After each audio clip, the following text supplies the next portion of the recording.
نحمده ونصلي على رسوله الكريم أما بعد اللہ تعالی کے فضل و کرم سے رمضان المبارک میں دور دور سے اس گرمی کے موسم میں آپ جو سننے کے لیے آئے ہیں اس کی قدر ہونی چاہیے۔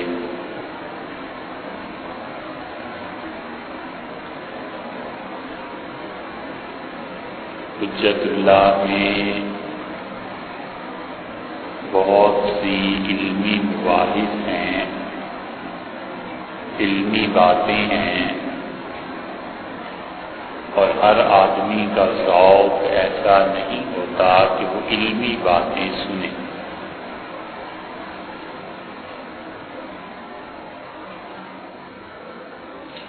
حضرت عبداللہ بن عمر بن العاص رضی اللہ عنہما کو حضور اکرم صلی اللہ علیہ وسلم نے ایک نصیحت فرمائی تھی، اور انہیں یہ فرمایا تھا کہ جو لوگ تم سے ملنے آتے ہیں ان کا بھی حق بنتا ہے، اس لیے اس گرمی میں آپ جو سننے آئے ہیں تو مناسب یہ لگا کہ ہم حجت اللہ سے ہٹ کے کچھ بات عرض کریں۔ فلسفے کی مباحث، علمی مباحث، اور جہاں پر مقدمے کے آخر پہ ہم پہنچے ہیں حجت اللہ میں، وہ جملے ایسے ہیں جس کے ساتھ عام لوگوں کے انٹرسٹ کا، دلچسپی کا کچھ واسطہ نہیں ہے۔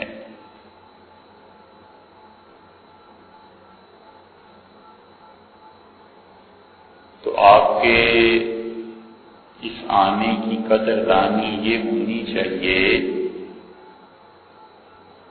کہ وہ بات آپ کے سامنے رکھی جائے جو اللہ تعالی نے اپنے فضل و کرم سے سمجھنے کی توفیق دی ہے۔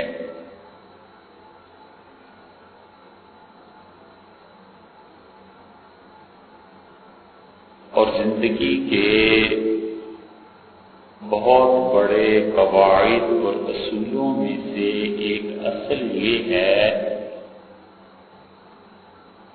جس پر ہر انسان کو عمل کرنا چاہیے کہ جس طریقے پر بھی ممکن ہو اپنے ذہن کو مثبت سوچ کا حامل بنائے۔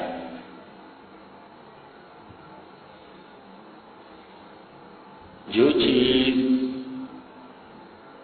انسانی زندگی میں ترقی میں رکاوٹ بنتی ہے، مصیبتیں پیدا کرتی ہے، حتیٰ کہ اللہ کے قرب میں مانع ثابت ہوتی ہے اور خدا سے دور کر دیتی ہے، وہ منفی طرز فکر ہے۔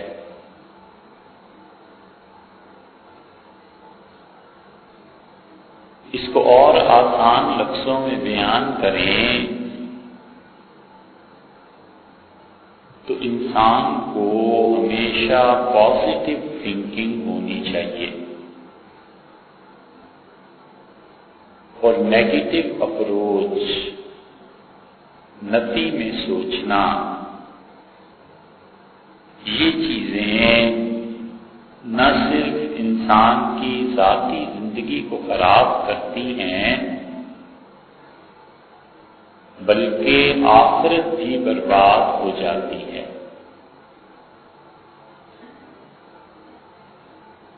اور یہ سوچنے کا عمل کوئی 1-2 دن کی اور 2-4 مہینوں کی بات نہیں ہے، پوری انسانی زندگی پر محیط ہے۔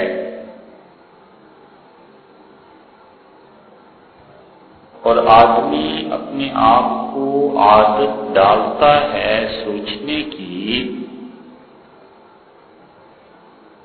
اور جس طرح انسان ذہن سے سوچتا ہے اس کا دوسرا عملی مظاہرہ اگر آپ دیکھنا چاہیں تو بچہ زبان سے بولتا ہے۔ بچہ بات کرتا ہے اور اسے ماں باپ سکھاتے ہیں کہ بات کیسے کرنی ہے، پھر وہ سکھاتے ہیں کہ اس کا کیا مطلب ہے، پھر وہ سکھاتے ہیں کہ یہ لفظ کیسے بولتے ہیں۔ بچہ پانی کو کچھ اور کہتا ہے اور پھر ماں سکھاتی ہے کہ بیٹے یہ پانی ہے۔ تو جس طرح انسان بولنا سیکھتا ہے اسی طرح خاموشی بھی سیکھنی چاہیے کہ کس موقع پر بولنا ہے اور کس موقع پر چپ رہنا ہے، اور کس موقع پر بات کرنی ہے کیا، اور کس موقع پر خاموشی ہو تو کیوں ہو۔ اس لیے جیسے بچے کو بولنا سکھاتے ہیں اسی طرح بڑی عمر میں خاموشی بھی سیکھنی چاہیے کہ کہاں پہنچ کے چپ رہنا ہے۔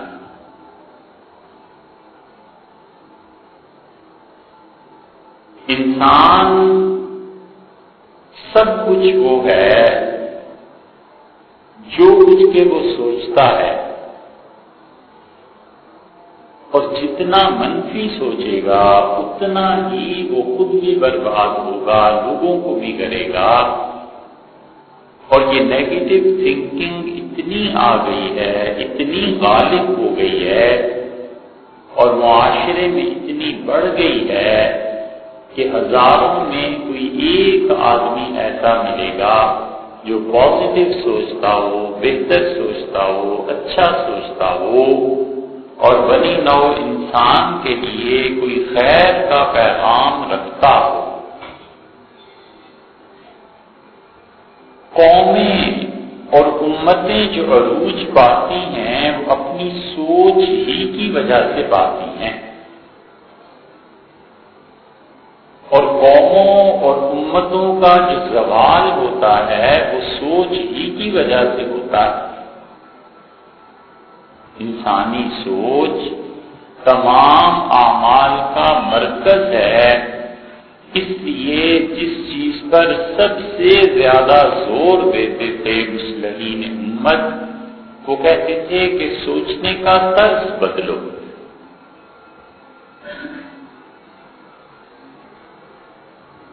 اور سوچنے کے طریقے کو صحیح کرو۔ جو سوچو گے وہ عمل میں آ جائے گا، اور خراب سوچ خراب اعمال کو جنم دیتی ہے، اور اچھی سوچ انسانی معاشرے کو ترقی دیتی ہے، افراد کا ربط بڑھتا ہے، اور جب افراد کا ربط آپس میں بڑھتا ہے تو یہی آہستہ آہستہ معاشرہ بن جاتا ہے۔ تو جب تک انسان اچھا سوچنا نہیں شروع کرتا اس کے اعمال میں تبدیلی نہیں آتی۔ نماز پڑھتا ہے، روزے رکھتا ہے، حج بھی اللہ کی توفیق سے کرتا ہے، اور اگر سوچ درست نہیں ہے تو ان اعمال کا وہ اثر مرتب نہیں ہوتا جو ہونا چاہیے۔ حضور اکرم صلی اللہ علیہ وسلم نے فرمایا کہ تم میں سے ایک شخص مسجد میں نماز پڑھنے جاتا ہے اور وہ اس حالت میں لوٹتا ہے کہ اس کی نماز میں سے صفر بھی اسے نہیں ملتا، اور ایسا بھی شخص نماز پڑھ کے لوٹتا ہے کہ پورا اجر پاتا ہے، اور ایسا بھی آدمی ہے جس کی نماز کے ختم ہونے پہ لپیٹ کے اس کے منہ پہ مار دیتے ہیں کہ یہ ہے تمہاری نماز، لے جاؤ۔ وجہ کیا ہے؟ وجہ یہ ہے کہ نماز کے جو اثرات مرتب ہونے چاہیے تھے وہ نہیں ہوئے۔ سوچ ہے، فکر ہے۔ نماز میں اگر یہ فکر ہوتی کہ اللہ کے سامنے کھڑا ہوں اور اللہ کے حضور میں کھڑا ہوں، تو دیکھو یہ ایک سوچ ہے نا، اور احساس ہوتا کہ شہنشاہ ہے، بادشاہ ہے، کل کائنات کا مالک ہے، میری اور اس کی اتنی بھی حیثیت نہیں ہے جتنی ذرے اور پہاڑ کی ہوتی ہے۔ تو یہ سوچ اور ہے، اور وہ آدمی جو سلام پھیرنے سے پہلے سوچتا ہے کہ 4 رکعتیں ہوئی یا 3 ہوئی، یہ فرض پڑے کہ سنتیں پڑھی، دونوں میں زمین آسمان کا فرق ہے، یہ سوچ ہی ہے۔ حضرت زین العابدین سید الساجدین رحمت اللہ علیہ کربلا میں یہ حسینی سادات ختم ہو جاتے، ان کو بیمار سمجھ کے چھوڑ دیا، اور وہ کہتے تھے میرے والد نے اور میرے چچا نے، تایا نے، یعنی حضرت حسین رضی اللہ عنہ جو والد تھے اور حسن رضی اللہ عنہ جو ان کے بڑے بھائی تایا تھے، فرماتے تھے دونوں بھائیوں نے 25 حج پیدل کیے، مدینہ منورہ سے مکہ مکرمہ یہ 400-500 کلومیٹر بنتا ہے۔ وہ کہتے 25 سال ایسے گزرے کہ پیدل حج انہوں نے کیے۔ یہ پیدل چلنا آخر کیا محرک کیا تھا؟ کون سی چیز پیدل چلا رہی تھی؟ وہ سوچ ہے کہ اللہ کے یہاں پہنچنا ہے۔ اور امام باقر رحمت اللہ علیہ کہتے تھے کہ جب نماز کا وقت آتا تھا تو والد کو میں نے دیکھا بے چینی شروع ہو جاتی تھی، وضو کرتے تھے، کھڑے ہوتے تھے، رنگ کبھی کبھی اٹھ جاتا تھا۔ تو میں نے ایک دن پوچھا کہ کیا ہوتا ہے آپ کو؟ تو کہنے لگے تمہیں پتا نہیں ہے کہ کس کے دربار میں حاضر ہونا ہے؟ آدمی جب بادشاہ کے ہاں جانا ہو تو کیسا بن سنور کے جاتا ہے، میں گھبرا جاتا ہوں کہ پتہ نہیں کیا ہوگا، پیشی ہو رہی ہے، کیا کہیں گے۔ یہ سوچ ہی تو ہے، اور کیا۔ حضور اکرم صلی اللہ علیہ وسلم نے یہ جو فرمایا کہ اتنا فرق پڑ جاتا ہے، تو در حقیقت یہ سوچ ہے جو فرق ڈالتی ہے۔ اس لیے کرنے کے کاموں میں سے ایک کام یہ ہے کہ آدمی ہمیشہ مثبت انداز سے سوچے، چیزوں کو ان کی اصل میں پہچانے۔ اور اسی لیے بزرگ دعا مانگتے تھے اور کہتے تھے کہ اللہم ارنا الاشیاء کما ہی، اللہ چیزوں کو اس حالت میں دکھا جیسی کہ وہ اصل میں ہے۔ اور یہ بڑی مشکل ہے۔ باریک بات آپ سے عرض کریں، اگر آپ اور ہم اسے سمجھ پائیں، دیکھو چیزیں اپنی اصل صورت میں اللہ کبھی کبھی دکھاتا ہے۔ آپ خواب دیکھتے ہیں تو خواب میں جس آدمی کے خواب سچے ہوتے ہیں اس کو جو چیز خواب میں دکھائی جاتی ہے وہ اصل صورت ہے۔ حضرت شاہ عبدالعزیز صاحب محدث دہلوی رحمۃ اللہ علیہ نے خواب پر ایک رسالہ لکھا ہے، لیکن وہ عام سمجھنے کی بات ہے نہیں۔ ایک آدمی خواب دیکھتا ہے کہ کسی نے دودھ دیا، اور اس کی تعبیر یہ دیتے ہیں کہ اس کا مطلب ہے کہ تمہیں علم ملے گا۔ ایک آدمی خواب دیکھتا ہے کہ مجھے سانپ نے ڈس دیا، تعبیر دینے والا کہتا ہے کہ تمہارا دشمن تمہیں تکلیف پہنچائے گا۔ اب جب یہ خواب پورا ہوتا ہے نا، پتہ چلتا ہے کہ اچھا دودھ دینے والا یہ تھا اور ڈسنے والا یہ تھا. یہ جو آدمی اسے خواب میں دکھایا گیا سانپ، اور یہ جو آدمی دکھایا گیا کہ دودھ دے رہا ہے، یہ ان دونوں انسانوں کی اصلی صورتیں ہیں. اس کا مطلب ہے کہ اس کی فطرت اتنی خبیث ہے کہ وہ ڈستا ہے، اندر سے سانپ ہے، اور وہ اتنا اچھا آدمی ہے کہ دودھ دیتا ہے، دودھ تقسیم کرتا ہے. اس لیے رسول اللہ صلی اللہ علیہ وسلم نے آخری دور کے متعلق فرمایا تھا کہ قیامت کے قرب میں یہ نہیں کہا کہ خواب اس کے سچے ہوں گے جو نمازی ہے، جو پرہیزگار ہے، جو ایسا ہے. جو کرائٹیریا دیا، جو معیار دیا، آپ نے فرمایا اصدقہم حدیثا اصدقہم رؤیا. اس زمانے میں جو آدمی جتنا سچا ہوگا اس کے خواب بھی اتنے ہی سچے ہوں، کیونکہ قیامت کے قرب میں سچائی ختم ہو جائے گی. سچائی اس لیے ختم ہو جائے گی کہ سوچتا غلط ہے. کسی کے متعلق سوچتا ہے کہ یہ آدمی فلاں گناہ میں مبتلا ہے، دوسرا کہتا ہے تم نے دیکھا ہے، کہتا ہے اس کی شکل نہیں دیکھی، شکل سے ہی پتہ چلتا ہے شراب پیتا ہے. معاذ اللہ. بس جس سے وہ بنیاد شروع کرتا ہے اپنے کاموں کی، تو نتیجہ یہ کہ اس نے جھوٹ پہ بنیاد رکھی. اس جھوٹ کا اثر کیا پڑے گا؟ روح پر اثر یہ پڑے گا کہ روح کی آنکھوں کی بینائی کمزور ہو جائے گی. اب روح کو تو کوئی اینک لگا نہیں سکتا. نتیجہ اس کا کیا نکلے گا کہ جو خواب دیکھے گا نا، وہ خواب دھندلا دیکھے گا، صاف خواب نہیں دیکھے گا. اس لیے رسول اللہ صلی اللہ علیہ وسلم نے فرمایا تھا کہ اصدقہم حدیثا اصدقہم رؤیا. قرب قیامت میں جو آدمی جتنا سچا ہوگا اس کے خواب بھی اتنے ہی سچے ہوں گے. تو جو آدمی خواب میں دیکھتا ہے نا کسی کو، بشرطے کہ سچا آدمی دیکھے،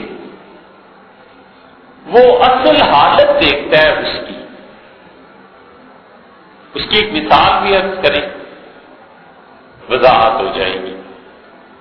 حضور اقدس صلی اللہ علیہ وسلم سے زیادہ سچی چیز کون دیکھ سکتا ہے؟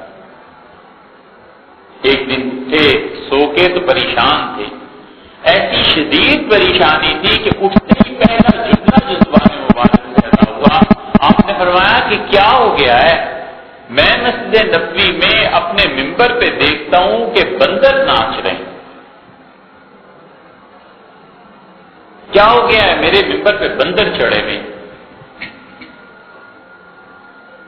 محدثین کہتے ہیں کہ رسول اللہ صلی اللہ علیہ وسلم کا یہ خواب پورا ہوا جب یزید اور اس کے مقرر کردہ لوگوں کو حکومت ملی مدینہ منورہ میں. تو جو لوگ زندہ تھے اور تابعین تھے، بڑے بڑے لوگ، انہوں نے کہا یہ دیکھ لو بندروں کی حکومت آ گئی. بندر میں ہے کیا؟ بندر میں دوسرے کو نقصان پہنچانا، چین سے نہ بیٹھنا، تکلیف پریشانی کا پیدا کرنا، یہی کرتے رہے. اور اگر حضرت حسین رضی اللہ عنہ کی شہادت کے بعد حسینی تو چپ ہو گئے، انہوں نے کہا بس ختم کرو. اگر یہ نسل باقی رکھنی ہے رسول اللہ صلی اللہ علیہ وسلم کے اولاد کی، تو اب آئندہ حکومت کے معاملے میں سیاست میں آنا ہی نہیں. لیکن حسنی سادات انہوں نے بات نہیں چھوڑی، اور حسنی سادات نے پھر اتنی قربانیاں دیں کہ شام سے لے کے مدینہ منورہ تک ان لوگوں کے جسم حکومت چوراہوں پہ لٹکا دیتی تھی، گوشت گل جاتا تھا، ہڈیوں کے پنجرے لگ جاتے تھے، پنجروں میں گھونسلے بنا دیتے تھے جانور، چڑیا، کوئی اور چیز.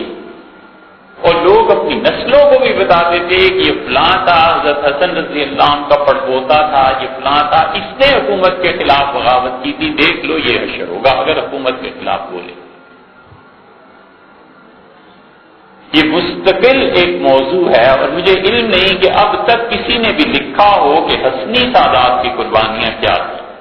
ہمارے علم میں نہیں ہے، لیکن یہ کرنے کا کام ہے کہ کوئی لکھے حسنی سادات نے کہاں کہاں کام کیے. یہ کیا تھا؟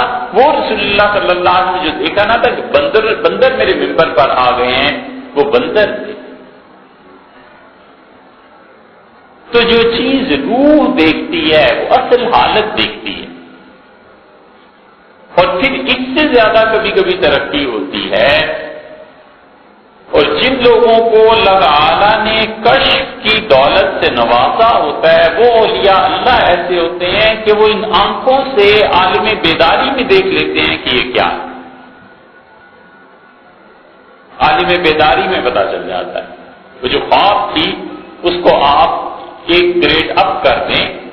عالم بیداری میں حضرت عمر رضی اللہ عنہ کھڑے تھے اور وہ دیکھتے رہے. ایران سے ٹکر کوئی آسان مرحلہ نہیں تھا، تو انہوں نے طے کر لیا کہ میں خود جاؤں گا.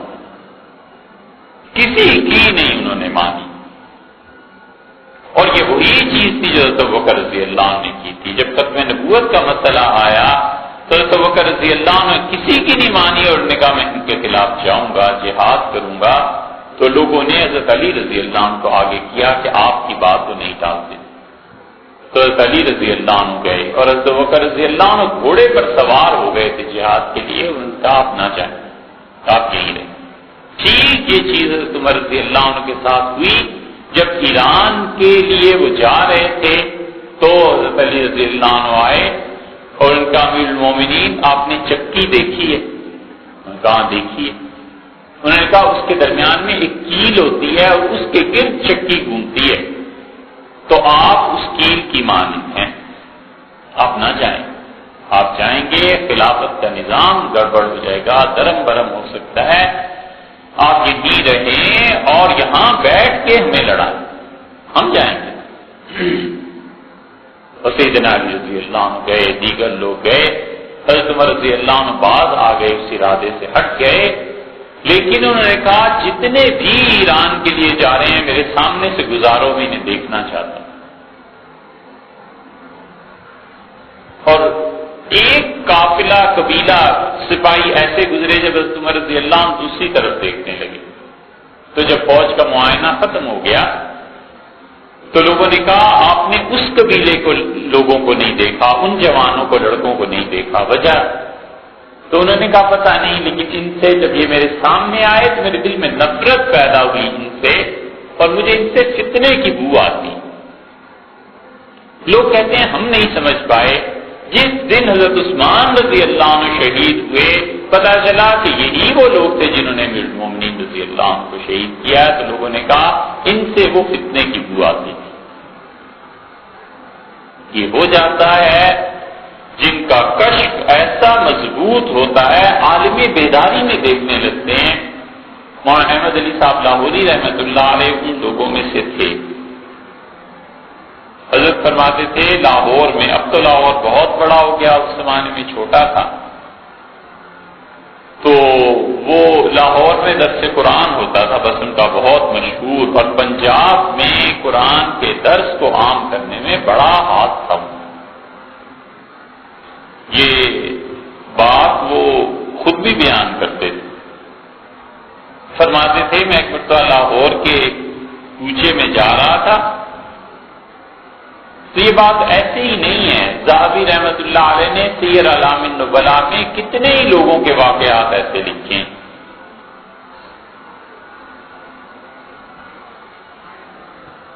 تو مولانا نے فرمایا میں لاہور ایک جگہ جا رہا تھا، ایک گلی میں، تو ایک ایسا ہی گندے میلے کپڑے پاگل کہتے تھے لوگ اسے، مجھے دیکھا تو لپٹ گیا، بڑی اچھی طرح ملا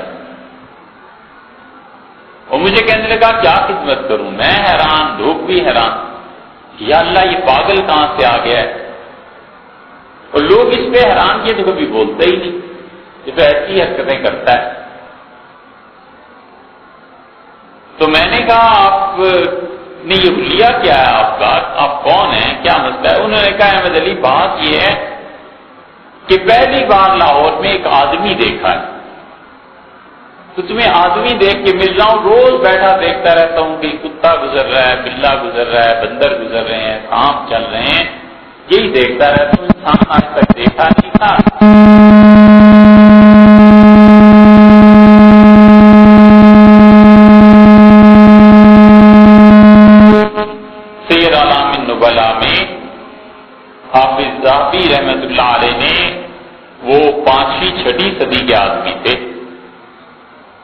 نے شام کی ایک عورت کا قصہ لکھا ہے، اور لکھا ہے کہ شام میں وہ ایسی ہی پھرتی رہتی تھی، اور ایک بزرگ کا لکھا ہے کہ ان کا سامنا جب ہوا تو وہ بھاگی اور دوپٹہ اوڑھ لیا۔ تو انہوں نے کہا کہ کیا بات ہے، ایسے ہی پھرتی رہتی ہو، یہ کیا کیا؟ اس نے کہا حضرت سب جانور ہی نظر آتے ہیں، جانوروں سے کیا پردہ ہے، آپ پہلی مرتبہ انسان نظر آئے اس لیے ملی، ایک انسان کو دیکھا۔ تو جو چیز اندر آتی ہے نا آدمی کے، وہ اس کی شخصیت پر غالب ہو جاتی ہے۔ ابتدا کہاں سے ہوتی ہے؟ سوچ سے، فکر سے۔ اس لیے کبھی بھی اپنی فکر کو گناہ میں ملوث نہ کرے۔ یہ جو حدیث نفس ہے نا، یہ جہنم میں جانے کی بنیاد ہے۔ حدیث نفس کا مطلب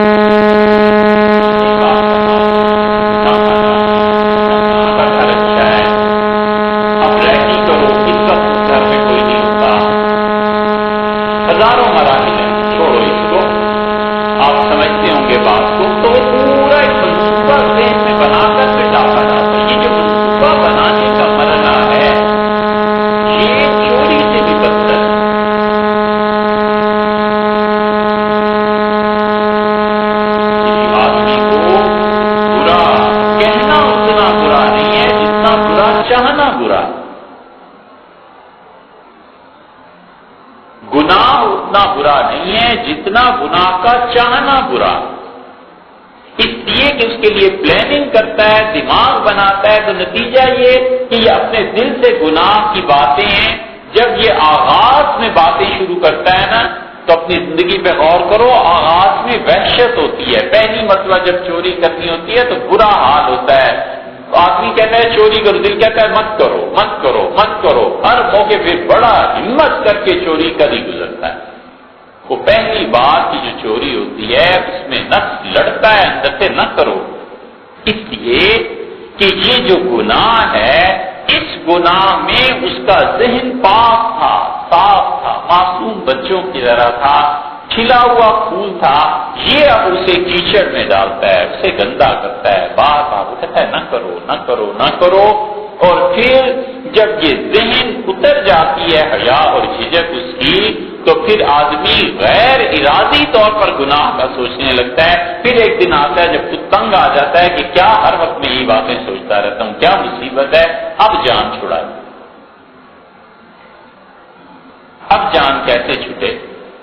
اس لیے کہ یہ حدیث نفس تھی، یہ خیال تھا، اس لیے اپنے خیالات کو منع کرے، باز رکھے اس بات سے کہ انسان گناہ کے منصوبے بنائے۔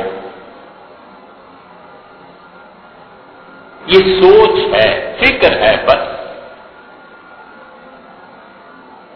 معاملات میں احتیاط شریعت نے سکھائی ہے، بالکل ٹھیک ہے۔ شریعت کہتی ہے قرض دینا ہے، لکھ لو۔ شریعت کہتی ہے گواہ بنا دو۔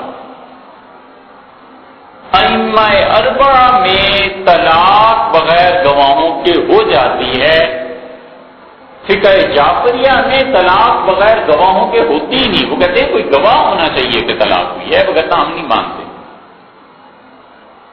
یہ قانون کی چیزیں ہیں نا۔ معاملات میں شریعت بالکل کہتی ہے پوری احتیاط کرو، معاملے میں آدمی احتیاط کرے، یہ شریعت ہی کا اصول ہے، بالکل ٹھیک ہے۔ لیکن کوئی معاملہ نہیں ہے، کوئی بات نہیں ہے، کوئی تعلق نہیں، کوئی گواہی نہیں، کسی انسان کا تجربہ نہیں ہے، خام خواہ لوگوں کے متعلق برا سوچنا اور لوگوں کی برائی چاہنا، یہ برائی کرنے سے بھی بدتر ہے، یہ کہ اپنے دماغ کو خراب کر رہا نہ کرے۔ ہر آدمی ٹھیک ہے، ہر آدمی صحیح ہے، ہر آدمی نیک ہے، بس یہ سوچ ہونی چاہیے تک کہ وہ اپنی برائی پر دلیل قائم نہ کرتے کہ میں برا آدمی.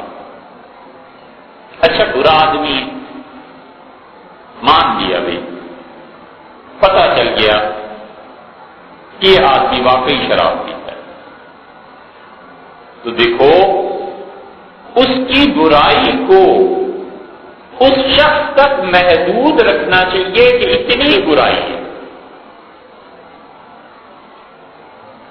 ایک آدمی سچ بولتا ہے، شراب پیتا ہے، تو یہ تو نہ کہو کہ آدمی بھی جھوٹا ہے، کہو آدمی سچا ہے. جو اس کی کوالٹی اور خوبی ہے اس کا اعتراف کرنا در حقیقت اپنے آپ کو ثابت کرنا ہوتا ہے کہ میں انصاف سے بات کرتا ہوں. یزید برا تھا یقیناً، اور اس نے وہ کچھ کیا کہ اس سے مجدد الفسانی رحمت اللہ علیہ نے لکھا ہے کہ ہیچ کافر فرنگ نہ کند، کسی فرنگی کافر نے وہ زیادتیاں نہ کی ہوں گی جو اس نے کی. کسی نے یہ وسیلہ ہی بنا لیا کہ یزید کو ہر وقت برا کہتا تھا. تو ایک بزرگ نے اسے سمجھایا اور انہوں نے کہا میاں یزید کو ہر وقت برا کہنے کی بجائے اپنے متعلق ہی سوچو کہ تم کیا کرتے ہو.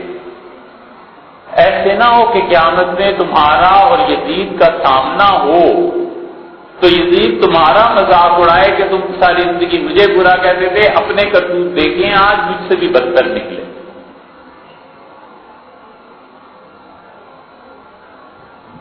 جن گناہوں کا تعلق، جس چیز کا تعلق ہم سے نہیں ہے، ہمیں کوئی حق نہیں پہنچتا کہ اس گناہ میں ملوث کسی آدمی کی تشہیر کریں اور اس کی تعبیر کریں، اسے ذلیل جانیں. وجہ کیا ہے؟ ایک آدمی شراب پیتا ہے نا بھائی، میری اور اس کی ڈیلنگ ہی نہیں، میں نے پینی نہیں، نہ میں نے پیسے دینے، مجھے کیا ضرورت پڑی ہے کہ اس کی اس برائی کو میں عام کرتا پھروں. وجہ یا تو رشتہ ہو، شریعت نے مستثنا قرار دیا کہ رشتہ داری ہے، رشتہ ہے، کسی نے پوچھا کہ صاحب یہ کیسا ہے، اب بیان کر دو.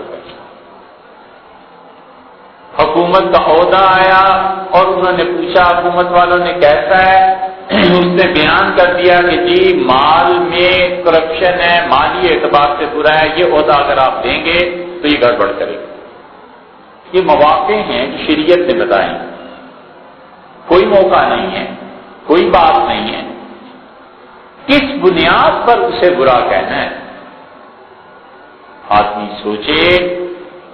اللہ نے قرآن کریم میں یہ کہا ہے کہ میرے بندے وہ ہیں وَلَا يَقْتُلُونَ النَّفْسَ الَّتِي حَرَّمَ اللَّهُ إِلَّا بِالْحَقِّ، کہ وہ قتل نہیں کرتے سوائے اس خون کے جسے ہم نے ہی جائز قرار دیا. قتل کے بدلے میں قتل ہو جانا، بغاوت میں قتل کر دینا، وہ جو شریعت کے اصول ہیں. وَلَا يَزْنُونَ، اور وہ بدکاری نہیں کرتے. یہ دو صفتیں اللہ نے گنوائیں اور صفات کے بعد، اور فرمایا وَمَن يَفْعَلْ ذَلِكَ، اور جو بدکاری اور قتل اتنے بڑے گناہ ہیں کہ ان میں سے کوئی کام کرے گا یلقا اثاما، وہ گناہگار ہو جائے گا. ہم اس کے عذاب کو بڑھائیں گے، جہنم میں رکھیں گے. یخلد فیہ مہانا، اور اصل اس کی سزا تو یہ تھی کہ ہم ذلیل کر کے اسے جہنم میں رکھتے. آگے کیا ہے؟ آگے اللہ نے کہا الا من تابا، عام اگر وہ جس نے توبہ کر لی اور نیکی کے عمل کیے تو پھر کیا ہوگا؟ 10 گناہ کیے تھے، 50 گناہ کیے تھے، بدکاری کی عادت ہی سے بڑھ گئی تھی. آگے کیا ہوگا؟ اگر اس نے توبہ کر لی، اللہ نے فرمایا یبدل اللہ سیئاتہم حسنات، جتنے بڑے گناہ تھے ہم اتنی بڑی بڑی نیکیاں دے دیں گے، گناہوں کو نیکی میں تبدیل کر دیں. بڑی نازک بات ہے. بس ایک ہی فکر ہے، اس سے زیادہ کہا نہیں جا سکتا کہ تقدیر میں یہ گناہ اس دن کے لیے تھے کہ اللہ اسے نیکی میں تبدیل کر کے جنت میں اعلیٰ مقام پر فائز کرے۔ ہمیں کیا معلوم کہ جس کو ہم برا کہہ رہے ہیں، اگر اللہ کا فیصلہ یہ ہو گیا کہ اس کے گناہوں جتنے گناہ کیے ہیں اتنی نیکیاں دے دو، پھر ہم تو پیچھے ہی رہ گئے۔ متعدد احادیث اس معاملے میں آئی ہیں، دو باتیں صرف آپ سے عرض کروں۔ رسول اللہ صلی اللہ علیہ وسلم نے فرمایا اللہ تعالیٰ اسے اپنے ساتھ چھپا لے گا اور اس کے اور اللہ کے درمیان کوئی پردہ نہیں رہے گا۔ لیس بین اللہ و بینہ ترجمان، اور اس گناہگار کے درمیان اور اللہ کے درمیان کوئی ترجمان بھی نہیں رہے گا۔ اور اس سے پوچھیں گے کہ الم اذنبت کذا، یہ گناہ نہیں کیا تھا، یہ کرتوت نہیں تھے، یہ نہیں تھے، یہ نہیں تھے، حتی یظن انہ قد ہلک، یہاں تک کہ وہ آدمی سوچے گا میں تو برباد ہو گیا۔ یہ تو ایک ایک چیز زندگی کے سامنے آ گئی، تو اللہ تعالیٰ فرمائیں گے کہ ہم نے دنیا میں کیا کیا؟ وہ کہے گا میرے رب تو نے اس پہ پردہ ڈال دیا تھا۔ تو اللہ تعالیٰ اس سے کہیں گے کہ آج بھی اس پہ پردہ ہی ہے، اور دیکھ ہم تیرے سارے گناہوں کو، مثلا اس کے 10,000 گناہ ہیں تو یہ 10,000 نیکیوں میں تبدیل کر رہے ہیں۔ تو وہ جلدی سے بولے گا اور کہے گا میرے پروردگار بہت سے گناہ تو نے گنے ہی نہیں، انہیں بھی نیکیاں بنا دیں۔ یہ کیا ہے؟ یہ اس گناہگار آدمی کی حالت ہے جس کو دنیا میں ہم برا سمجھتے تھے۔ قانون کی گرفت ایک اور چیز ہے، وہ حکومت کا مسئلہ ہے، وہ ان کا ہے، وہ قانون نافذ کریں جو کریں۔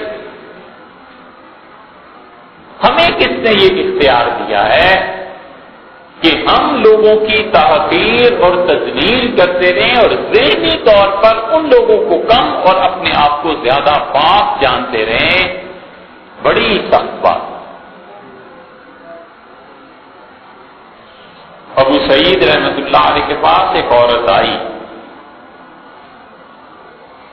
اور وہ عورت کسی محلے سے تعلق رکھتی تھی، اور اس نے کہا حضرت بہت گناہ کر لیے زندگی میں، اب توبہ کرتی ہوں۔ تو انہوں نے کہا از خیر کسستی و بشر پیوستی، عمر بھر خیر سے دور رہی اور اب شر جب آیا ہے، شر کر کے سارے گناہ کر کے اب آئی ہے۔ تو ابو سعید رحمۃ اللہ علیہ کو اس نے کہا شیخ رانچے بھی نمائم ہزدم، جیسی بھی ہوں نا، ظاہر اور باطن ایک ہی ہے۔ اندر سے اپنے آپ کو گناہگار سمجھتی ہوں، آپ کے پاس آئی ہوں توبہ کرنے کے لیے، لیکن میں پوچھتی ہوں تو نیز ہرانچے بھی نمائی ہستی، حضرت آپ اندر سے بھی اتنے ہی پاک ہیں جتنے ظاہر میں آپ دکھائی دیتے۔ تو ان کے مرید کہتے ہیں ابو سعید رحمۃ اللہ علیہ چپ کر کے چلے گئے اور رات بھر روتے رہے اور بار بار یہ پڑھتے تھے تو نیز ہرانچے بھی نمائی ہستی، تو اندر سے بھی اتنا ہی پاک ہے ابو سعید جتنا لوگوں کی نظر میں تو اچھا لگتا ہے۔ یہی حالت ہو جاتی ہے۔ اس لیے اللہ نے ان لوگوں کے متعلق کہا کہ یبدل اللہ سیئاتہم حسنات، اللہ ان کی گناہوں کو نیکیوں میں تبدیل کر دے گا۔ بھلا بتاؤ ہمیں کیا فائدہ ہوا؟ ہم کیا کچھ سوچتے سمجھتے رہے اور پتا چلا کہ آخرت میں بھی وہ لوگ غالب آ گئے۔ اللہ کا فیصلہ ہے، کون اس کے فیصلوں کو روک سکتا ہے؟ کون اس پہ نظر ثانی کر سکتا ہے؟ اس لیے ایک کرنے کا کام زندگی بھر یہ ہے کہ مثبت سوچ رکھے، بدگمانی سے اپنے آپ کو بچائے، گناہ کی باتوں سے بچائے، فراڈ، چکر، قصے، اس کے منصوبے، اس سے ملیں گے، یہ کریں گے، یہ کہیں گے، یہ اس طرح آئے گا، بچائے اپنے آپ کو۔ یہ کرنے سے سوچنا برا ہے، اندر مشین لگ جائے گی خدا کی نافرمانی کو سوچنے کی، اور آدمی پھر مثبت انداز میں سوچ نہیں سکتا، پازیٹو سائڈ پہ سوچ نہیں سکتا۔ بیسیوں چیزیں ایسی ہوتی ہیں کہ ہم گمان کرتے ہیں ایسے ہوا، اور جب اس آدمی سے پوچھو تو کہانی کچھ اور نکلتی ہے، خود شرمندگی ہوتی ہے کہ یار ہم اس کے متعلق کیا سوچتے تھے، یہ آدمی اصل میں کیا ہے۔ اور دوسرا کام، دوسری بات جو آپ اتنی تکلیف کر کے آئے ہیں، جو کرنے کا ہے وہ یہ ہے کہ کسی بھی شعبے میں چلے جاؤ، آدمی بننا ختم ہو گئے، آدمی بنا، آدمی نہیں رہے۔ اس کی دنیا سے ایک مثال دیں، 70 میں آدمی مل جاتے تھے، لکڑی کا کام کرانا ہے، بجلی کا کرانا ہے، کوئی اور کام کرانا ہے، مستری مل جاتے۔ حکومت کی پالیسی ہو گئی کہ باہر جائیں، زیادہ پیسے ملیں گے، تو جتنے اچھے کاریگر تھے کسی فیلڈ کے وہ باہر چلے گئے۔ اب ڈھونڈتے پھرو، مستری نہیں ملتا، اب ڈھونڈتے پھرو، کوئی ایسا آدمی نہیں ملتا جو لکڑی کا صحیح کام کرے، لوہے کا کوئی صحیح کام کرتے۔ یہ کیا ہوا ہے؟ افراد نہیں رہے۔ یہ تو ایک دنیا کی مثال ہے نا، دین میں بھی یہی حال۔ ہزاروں بچے پڑھ کر نکل رہے ہیں ہمارے مدارس سے، مگر جسے کہتے تھے نا کہ علم کا کٹھلا، اب یہ لوگ نہیں بنتے، علم نہیں رہا۔ مساجد میں تو ضرورت ہے، علماء وہ آئے جنہوں نے پڑھا نہیں تھا، اب بھی سارا ہفتہ اخبار پڑھ لینی ہے، کتاب کے 100 صفحے نہیں پڑھنے۔ نتیجہ یہ کہ ممبر پہ بیٹھ کے پھر عوام کی جو رہنمائی ہونی چاہیے اس کی بجائے سیاست آ جاتی ہے، کیا کیا چیزیں آ جاتی ہیں۔ ہم کہتے ہیں سیاست کی شریعت کا حصہ ہی ہے، لیکن جو سننے آئے ہیں آپ کو وہ آپ سے زیادہ سیاست جانتے ہیں۔ افراد نہیں رہے، آدمی نہیں رہے۔ اور جس وقت ہمارے یہاں آدمی نہیں رہے، اب بھی یورپ میں، آسٹریلیا اور امریکہ میں صفوں کی صفیں تیار ہو رہی ہیں، جنہیں آپ اپنا دشمن کہتے ہیں۔ وہ ایک ایک فیلڈ میں ایک آدمی چاہیے ہوتا ہے، ہزار آدمی ان کے یہاں مل جاتا ہے، ہمارے یہاں نہیں ملتا۔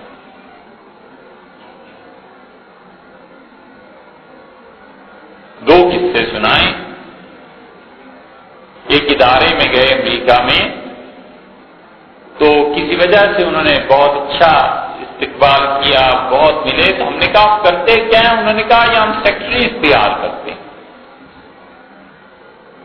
ہم نے پوچھا وہ کیسے؟ انہوں نے کہا جی 4 سال کا کورس ہم کراتے ہیں، اور سیکٹریز کس لیول کے ہوتے ہیں؟ صدر کا سیکٹری ہم تیار کرتے ہیں، پھر اس کے بعد جو سینیٹرز ہوتے ہیں ان کے سیکٹری تیار کرتے ہیں، کانگریس مین جو ہیں ان کے سیکٹری تیار کرتے ہیں، جو گورنر ہوتا ہے اس کا سیکٹری ہم تیار کرتے ہیں۔ ہم نے کہا طریقہ کیا؟ بڑی دلچسپ چیز لگی۔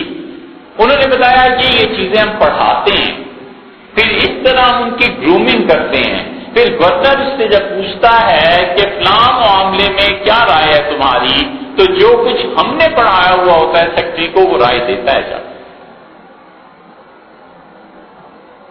پھر انہوں نے کہا کہ 4 سال کے بعد جب پریزیڈنٹ بدلتا ہے امریکہ میں، تو ہم پھر لکھتے ہیں اس سے پہلے، جو بھی پریزیڈنٹ کینڈیڈیٹ ہوتا ہے ہم اس کے پاس جا کے اسے بتاتے ہیں کہ جناب اتنے سیکٹری آپ کے لیے ہم نے تیار کیے ہیں، تو جو وہ چن لے، 2 لگ جائیں، 4 لگ جائیں، 10 20 جتنے آدمی ہمارے کھپ جائیں، اس کے پیسے ہم حکومت سے لے لیتے ہیں، اور پیسہ پھر دگنا تگنا لیتے ہیں، ہمارا ادارہ بھی چلتا ہے، افراد بھی تیار ہوتے ہیں۔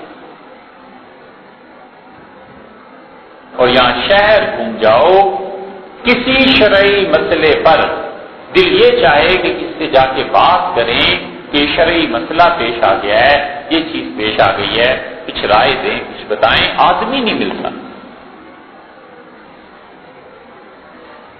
قانونی طور پر بھی ایسے کہ یہ جرم ہو گیا ہے، قتل ہو گیا ہے، چوری ہو گئی، کچھ ہو گئی، ایسا وکیل جو وکیل نہ ہو، صرف ہمدرد بھی ہو، وہ نہیں ملتا۔ پیسہ اور یہ چیزیں ہیں تو بس پھر تو اچھے سے اچھا وکیل مل جائے گا، کوئی ایسا اللہ کا بندہ جو بے شک وکالت کرے، پیسے لے، لیکن دل سے ہمدرد ہو، ہمدرد نہیں ملتا۔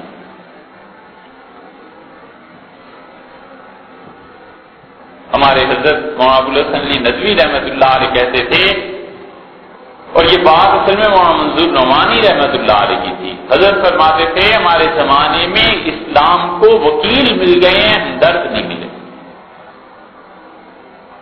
مثلا ایک عورت کا بیٹا مر گیا، قتل ہو گیا. اب وہ عورت آتی ہے وکیل سے کہتی ہے میرا بیٹا مر گیا ہے کچھ کرو. وہ عدالت میں کیس لے جاتا ہے، عدالت آخر پہ فیصلہ کر دیتی ہے جی ٹھیک ہے مجرم بری. تو بیچاری کچھ نہیں جانتی لیکن روتی ہے، کہتی ہے مجھ سے پوچھو کیسے قتل ہوا ہے، کیسے میرا بیٹا مارا گیا ہے. اس لیے کہ وہ وکیل نہیں نا، وہ ہمدرد ہے. اور وکیل اگر کیس جیت جائے تو وہ کہتا ہے ٹھیک ہے میری واہ واہ ہوگی. حضرت رحمۃ اللہ علیہ فرماتے ہیں ہمارے زمانے میں اسلام کو وکیل مل گئے، ہمدرد نہیں ملے. اسلام کا کیس لڑنے کے لیے یہودیوں اور عیسائیوں کے خلاف اور کس کے خلاف اور اس کے خلاف بالکل ہم ٹھونک کے میدان میں آ جائیں گے، مار دیں گے، لڑیں گے، شہید ہو جائیں گے، سب کچھ کر گزریں گے، دولت دے دیں گے، پیسہ دے دیں گے، مگر اس اسلام پہ خود عمل نہیں کریں گے. وکالت ہے. حتیٰ کہ دوسری بات ہم آپ سے عرض کریں، یہاں تک کہ امریکہ میں جون جولائی میں دیکھا وہ کورسز چل رہے ہیں. ایک جگہ چلے گئے، بورڈ لگا ہوا تھا، ہم نے ایک دوست سے کہا ذرا روکو دیکھیں تو ہوتا کیا ہے. تو دیکھنے جو گئے تو بچوں کو کھانا کھلانے کا طریقہ اور کھانا کھانے کا طریقہ سکھا رہے تھے کہ بیٹے کھاتے کیسے، دسترخوان پہ ٹیبل پہ بیٹھتے کیسے ہیں، چمچا کیسے پکڑتے ہیں، کانٹا کیسے پکڑتے ہیں، یہ سب چیزیں سکھا رہے تھے. تو ہم تو سمجھتے تھے لیکن اس کے باوجود ہم نے پوچھا کہ یہ کیا ہے، تو انہوں نے کہا کیا بچوں کو بدتمیز بنانا ہے، بچوں کو کھانے کا طریقہ نہ بتاؤ، بولنے کا طریقہ نہ بتاؤ تو کوئی ڈسپلن فارم نہیں ہے. اور یہاں کیا ہوتا ہے، گاؤں میں عادت ہوتی ہے نا، کچی زمین ہوتی ہے اس پہ تھوک دینے کی تو زمین جذب کر لیتی ہے. اب گاؤں سمٹتے گئے، شہر پھیلتے گئے. یہ پچھلے 20-30 سال میں کچی آبادیاں بڑی تیزی سے شہروں میں آ گئی، لیکن دماغ اور تربیت ہوئی گاؤں کی رہی نا. نتیجہ یہ نکلا کہ اب پکی سڑک ہے اس پہ بھی تھوک دیتا ہے. یہ نہیں خیال کرتا کہ یہ پکی سڑک ہے، یہ تھوک اب جذب تو نہیں ہوگا، اس کی نگاہ پڑے گی، اس سے تکلیف ہوگی. شرعاً یہ گناہ کی بات ہے. تہذیب کون سکھائے؟ تعلیم تعلیم تعلیم پہ زور. اب تو کہنے کی ضرورت نہیں، بچہ بچہ تعلیم کی بات کرتا ہے. ہم کہتے ہیں کہ تعلیم بھی ناقص اور تہذیب ہے ہی نہیں، تربیت ہے ہی نہیں، افراد کہاں سے بنیں گے؟ اور یہی وہ المیہ ہے. یقین مان لیجئے، یقین سے یہ بات آپ جا کر 1 سال اس بات کی تحقیق کر لیجئے، یہ جھوٹ نہیں ہے. ہمارے پاس کوئی اسلام کا قانون نہیں ہے، ہمارے پاس کوئی اسلام کے قانون کے مطابق فیصلہ کرنے کے لیے قاضی نہیں. وقت بدل گیا ہے، قانون اب وہ نہیں رہے جو پہلے تھے. اس قانون میں کئی نئی چیزیں آ گئی ہیں. افراد چاہیے جو قانون کو پڑھیں. آخری آدمی اورنگزیب رحمت اللہ علیہ نے اپنا قانون مرتب کروایا علماء کو بٹھا کر، اور اس سے کہا کہ قانون معاشرے میں مرتب کرو. وقت بدل گیا ہے، کیا کیا چیزیں آپ تبدیلی دیکھیں، اوقات کی کتنے وقت بدلنے سے کیسی تبدیلیاں آتی ہیں. عالمگیری میں 1707 میں اورنگزیب رحمت اللہ کا انتقال ہوا، 1807، 1907 اور اب 2009، 302 برس ہو گئے. عالمگیری میں لکھا ہے کہ ہمارے زمانے میں بچوں کو صحیح تعلیم اور تہذیب سکھانا بہت دشوار ہے، اور ہمارے دور میں بہت زیادہ بے حیائی کی باتیں آ گئی ہیں. اس لیے اگر کوئی آدمی یہ کوشش کرے کہ اس کی اولاد کم ہو تاکہ وہ ان کو تہذیب اور تعلیم دے سکے تو یہ جائز. یہ 1707 میں کہتے تھے کہ بچے اگر کم ہو تو یہ جائز. یہ عالمگیری میں لکھا ہے، دیکھ لینا. یہ کیا چیز ہے؟ یہ قانون کی تبدیلیاں ہیں.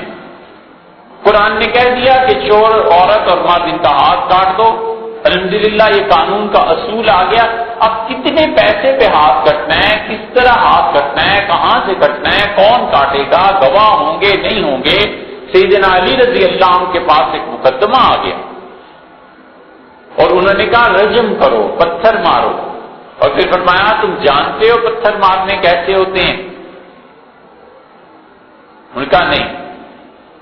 حضرت علی رضی اللہ عنہ نے کہا گواہ سب سے پہلے پتھر وہ شروع کرے گا، وہ مارے گا، کیونکہ جس نے گواہی دی ہے وہ زیادہ حق رکھتا ہے کہ وہ اپنی گواہی کو عملاً ثابت کرے، اور اگر حکومت نے اپنے ذرائع سے اس جرم کو ثابت کیا ہے تو امیر المومنین سب سے پہلا آدمی ہوگا جو پتھر مارے گا یا کوڑا مارے گا، تاکہ وہ بات اپنی عملاً ثابت کرے کہ میں بالکل سچائی پر مبنی فیصلہ کر چکا ہوں۔ کہاں ہے قانون؟ اب قانون دنیا بھر میں کوڈیفائڈ ہو گیا کہ فلاں دفعہ کے تحت یہ چیز ہوگی۔ اسلامی قانون ہمارے پاس اب نہیں ہے، ہم یہ کہیں کہ اس دفعہ کے تحت آئے گی۔ 1906 تک خلافت عثمانیہ ترکی کے لوگ قوانین کو بناتے رہے، وقت کے ساتھ ساتھ کیا تبدیلیاں آنی چاہیے، کیا چیز ہونی چاہیے کرتے رہے۔ اب اس کے بعد ایسے افراد نہیں رہے، اور افراد اب بھی حکومت کی نظریاتی کونسل اور اس کے مقابلے میں لوگ یہ کر سکتے ہیں کہ فرض کر لو 10 15 20 اہل علم وکیل جو جدید چیزوں کو پڑھے ہوئے ہیں، قدیم اصول کی بات یہ ہے کہ ہم قدیم چیزوں سے نفع بخش چیزیں لیں گے اور جدید چیزیں جو ہیں ان میں جو امپلیمنٹس ہو سکتی ہیں ہم کریں۔ جدید میں صالحیت کا عنصر اور قدیم سے نافعیت، یہ دونوں کو ملائیں گے تب قانون جا کر بنتا ہے۔ اب بھی یہ ہو سکتا ہے کہ 15-20 آدمی اگر لوگ الگ کر لیں اور سال میں، اب تو مشکل نہیں، سرمایہ دار کوئی تیار ہو اور 2-2.5 کروڑ روپے وہ سال کے اس کام پہ لگا سکے، تو 2-2.5 کروڑ روپے لگا کر لائبریری بنا کے 15-20 آدمیوں کو فارغ کر دیں کہ بھئی کوئی کام نہیں، آپ بیٹھ کے قانون بنائیں۔ 20 سال بعد 25 سال بعد یہ قانون اگر بن جائے تو کسی کو تو کہا جا سکتا ہے، ممکن ہے کوئی اللہ کا اچھا بندہ اسے کہیں کہ یار یہ ہے قانون، اس کو نافذ آپ کیجیے، اس میں آپ کی دین بھی ہے دنیا بھی ہے۔ قانون تو بہت دور کی بات ہے۔ بینکنگ کا سسٹم کیسا ہونا چاہیے پوری طرح اس کو نہیں تحریر کیا جا سکتا۔ سپریم کورٹ نے 1 سال کی مہلت دی، اب تک کام نہیں۔ یہ سیاسی نعرے ہیں، اسلام لاؤ، یہ کرو یہ کرو، بس ٹھیک ہے، عوام بھی اس پہ چل پڑتے ہیں۔ اب تو عوام بھی سمجھتے ہیں، مگر ان سے جا کے پوچھو کہ حضرت اسلام لاتے ہیں قانون دے دیں، کہاں ہے؟ کمپیوٹر کے لیے کیا احکامات ہیں؟ سینما کی بلڈنگز ہیں، ان کو اب کیا آپ نے کرنا ہے؟ وی سی آر ہے، ٹی وی ہے، نیا دور آ گیا ہے، اس کے کیا احکامات ہیں؟ پوچھے جا۔ مفتی حضرات منجھے ہوئے، وہ اپنے طور پہ بیچارے لگے ہوئے ہیں، باقی ایسی کوئی چیز جو آرگنائزیشن ہوتی ہے متحد کرتے وہ نہیں، اور اس سے بھی مشکل تر بات یہ ہے کہ قاضی نہیں۔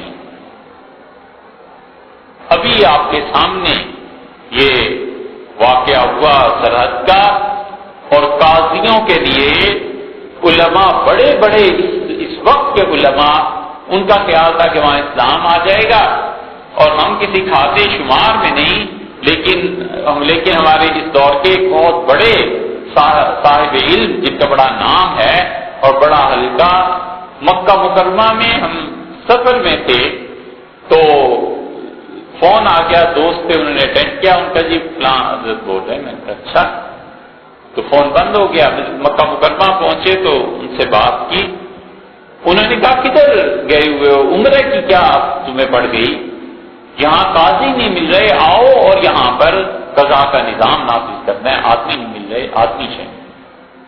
ہمیں پتا تھا پہلے دن سے کہ قاضی نہیں ملیں گے اور یہ ناکامی ہونی ہوگی، سیاسی وجوہ الگ ہے، ہمیں نہیں اس کی خبر کیا ہوا، ہمیں معلوم تھا۔ تو ہم نے کہا حضرت اچھا انشاءاللہ کبھی آئیں گے، حاضر ہوں گے، پھر بیٹھیں گے۔ تو جب ہم آئے تو ہم نے کہا حضرت آپ کو اگر یاد ہو تو ضیاء الحق نے قاضی سسٹم کے لیے جب کہا تھا تو آپ نے کہا تھا کہ ضیاء صاحب قاضی کہاں سے لائیں گے، یہی وہ ضرورت تھی جس کی وجہ سے آپ نے ہمیں فون کیا، کہاں ہے قاضی؟ نہیں، افراد نہیں، آدمی نہیں۔ مدارس میں جو بچے پڑھنے آتے ہیں اتنے ذہین نہیں ہوتے جتنے ذہین موجودہ دنیا کو مطلوب ہیں۔ افراد تیار کیجیے۔ آپ جس ادارے میں بھی ہیں، آپ جس ادارے کے بھی ہیڈ ہیں، آپ کے چھوٹے اگر مسلم معاشرے میں ہمارے ملک میں اچھے فرد بن کے ابھریں گے تو یہ بہت بڑی نیکی ہے، اللہ اس پہ اجر دے گا اور یہ بڑی کنٹریبیوشن۔ آپ ہیڈ ہیں کسی ادارے کے اور آپ اکاؤنٹنسی میں سے سکھاتے ہیں کہ بیٹے ایسے صحیح ہے، ایسے غلط ہے، تو آپ اس معاشرے میں ایک اچھا آدمی لا رہے ہیں۔ یہ ہے جو اللہ نے قرآن میں کہا ہے، اللہ نے فرمایا انا نحن نحیی الموتى، ہم ہیں جو مردوں کو زندہ کریں گے، وَنَكْتُبُ مَا قَدَّمُوا، اور سورہ یاسین کے بالکل ابتدا میں اللہ نے کہا نَكْتُبُ مَا قَدَّمُوا، ہم لکھتے ہیں جو کچھ لوگ اعمال ہمارے پاس بھیجتے ہیں وہ آثار، اور جو کچھ پیچھے چھوڑ کے اپنا اثر آتے ہیں ہم اسے بھی لکھتے ہیں۔ یہ مسجد جن لوگوں نے بنائی ہوگی، دنیا میں سے چلے گئے ہوں گے کچھ لوگ، یہ ان کے آثار ہیں، یہ اثر ہے ان کا۔ اثر کہتے ہیں نا پاؤں کے نشان کو، تو یہ ان کے پاؤں کا نشان ہے، وہ چلے گئے، یہ اثر گواہی دیتا ہے کہ وہ اللہ کے اچھے بندے تھے۔ یہ جب تک مسجد قائم رہے اللہ کہتا ہے میں اس کی نیکی لکھوں گا۔ آپ جب اچھا آدمی تیار کر کے معاشرے کو دیتے ہیں تو وہ آدمی آگے اچھائیاں پھیلائے گا، اس سے آگے اچھائیاں پھیلیں گی، تو پھر یہ آپ کے آثار ہیں۔ اس لیے جو ہم نمازیں پڑھتے ہیں اور زکوٰۃ دیتے ہیں اور روزے رکھتے ہیں، ہماری زکوٰۃ کی ایک ایک پائی میں اور نماز کے ایک ایک فعل رکن میں امام ابو حنیفہ رحمۃ اللہ علیہ کا حصہ ہے۔ انہوں نے واضح کر کے بتایا کہ رکوع ایسے کرنا ہے، سجدہ ایسے کرنا ہے، ساری زندگی کھپا دی، آثار چھوڑے نا۔ یہ اولاد آثار ہوتی ہے، اولاد اثر ہے باپ کا، نقش قدم ہے۔ جیسی تربیت کرے گا اپنے بچے اور بچیوں کی، اس کے آثار ہیں، ویسی آگے جزا بدلے گا۔ اسی لیے رسول اللہ صلی اللہ علیہ وسلم نے فرمایا، یہ نہیں کہا اللہ نے تم میں سے جس کو 2 بیٹیاں دی، لفظ کیا بولا ہے، کمال کا لفظ ہے۔ حضور صلی اللہ علیہ وسلم نے فرمایا تم میں سے جس شخص کی آزمائش کی گئی، مبتلا کیا گیا وہ بیچارہ 2 بیٹیوں میں یا 2 بہنوں میں، تو دیکھو اس نے ان کی پرورش اور تربیت کر کے انہیں گھر پہنچا دیا، شادی کر دی، تو قیامت میں وہ بیٹیاں اس کے اور جہنم کے درمیان پردہ بن جائیں گی۔ یہ فرمایا آزمایا گیا وہ آدمی، اس لیے کہ بچیوں کی تربیت، تعلیم، ان کی عزت کی حفاظت کرنا کوئی معمولی بات نہیں۔ فرمایا جو آزمایا گیا بیچارہ اپنی بہنوں سے یا اپنی بیٹیوں سے۔ ایک جگہ اسی لیے آیا رسول اللہ صلی اللہ علیہ وسلم، میں نے جہنم میں جانے والے آدمی کو دیکھا اور فرشتے سے لے جا رہے تھے اور 2 بیٹیاں اس کے سامنے آ گئی اور انہوں نے کہا اللہ یہ ہمارا باپ ہے، اس نے ہمارے ساتھ یہ نیکی کی، یہ نیکی کی۔ اللہ نے فرمایا ان 2 بیٹیوں کی سفارش ہم نے باپ کے لیے قبول کر لی، چھوڑ دو جنت میں لے جاؤ۔ یہ آثار ہیں، یہ اثر ہے جو ہم دنیا میں چھوڑ کے جاتے ہیں۔ ایک آدمی ہاسپٹل بنا دیتا ہے، یہ اثر ہے جو وہ دنیا میں چھوڑ کر جا رہا ہے۔ ایک ڈاکٹر ایک جان بچا لیتا ہے، زندگی، یہ زندگی اثر ہے وہ جو چھوڑ کے جا رہا ہے۔ ایک آدمی کسی بچے کو لکھنا سکھا دیتا ہے، اب تو تحریر کا زمانہ گزر گیا، خوش خطی کا، اب تو ٹائپنگ ہے، کمپیوٹر ہے، کوئی کسی کو ٹرین کر دیتا ہے، یہ اثر ہے جو وہ چھوڑ کے جا رہا ہے۔ اللہ نے کہا نکتب ما قدموا، ہم لوگوں کے اعمال لکھتے ہیں جو ہمارے پاس بھیجتے ہیں، اور جو کچھ اثر وہ دنیا میں چھوڑ کے آتے ہیں ہم اس کو بھی لکھتے ہیں۔ اللہ دیکھتا ہے کہ کس نے کیا اثر چھوڑا۔ تو اس لیے افراد تیار کیجیے، آدمی تیار کیجیے۔ ہم تو اپنا ہی رونا رو سکتے ہیں، ظاہر ہے اور شعبوں کا تو ہمیں اتنا علم نہیں ہے، لیکن افراد تیار نہیں ہو رہے۔ یہ ساری امت کا مسئلہ ہے، کہیں چلے جاؤ، کہیں چلے جاؤ، افراد تیار نہیں ہو رہے۔ صدر وہ ہو گئے جو اس کے اہل نہیں تھے، وزیر وہ بن گئے جو اس کے اہل نہیں تھے۔ وجہ یہ ہے کہ آدمی نہیں ملتے، خیر اور شر دونوں میں تمیز کبھی کبھی بچہ بھی کر لیتا ہے۔ مرد وہ ہے، آدمی اور دانا وہ ہے جو دو شر آئیں اور ان میں فرق پہچان سکے کہ کیا کم شر ہے اور کیا زیادہ شر ہے۔ یہ باتیں تھیں جو خیال میں آیا آپ سے کریں۔ اللہ تعالیٰ